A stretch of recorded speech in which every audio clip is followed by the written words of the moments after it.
એક તરફ મગફળીનું વિક્રમ ઉત્પાદન થઈ રહ્યું છે, છતાં સિંગતેલના ભાવમાં વધારો જોવા મળ્યો।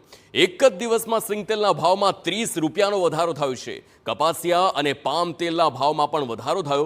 સિંગતેલમાં ડબ્બે 30 રૂપિયા વધતા 2340 રૂપિયાથી 2390 રૂપિયા વચ્ચેનો ભાવ। કપાસિયા તેલમાં ડબ્બે 15 વધતા 2265 થી 2315 રૂપિયા થયો।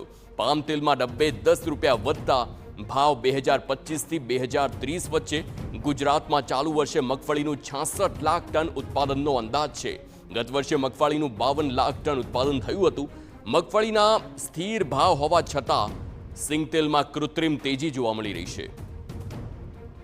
સંવાદદાતા મોહિત ભટ્ટ ફોનલાઈન પર છે। મોહિત, મગફળીનું ઉત્પાદન તો ખૂબ જ વધારે પ્રમાણમાં થાય છે। દર વર્ષે મગફળી વધારે ઉત્પાદન થાય છે, છતાં સિંગતેલના ભાવ શા માટે વધી રહ્યા છે? કયા કારણ હોઈ શકે?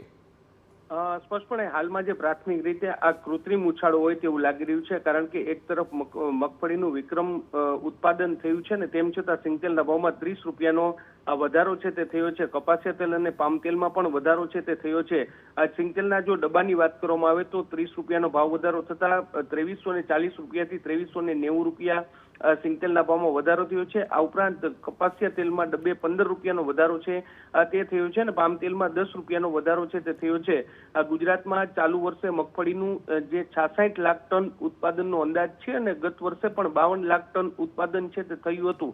પરંતુ જે રીતે આયાતી તેલ છે તેના ભાવમાં સતત વધારો થયો છે ને તેની અસર છે તે જે લોકલ તેલ છે તેના પર પણ પડી છે ને સિંગતેલના ભાવમાં મગફળીનું વિક્રમજનક ઉત્પાદન હોવા છતાં તેના ભાવમાં વધારો છે તે થયો છે ને આગામી દિવસોમાં હજુ પણ સિંગતેલના ભાવ વધે તેવી શક્યતા જોવાઈ રહી છે। જી આભાર મોહિત, સમગ્ર માહિતી બદલ।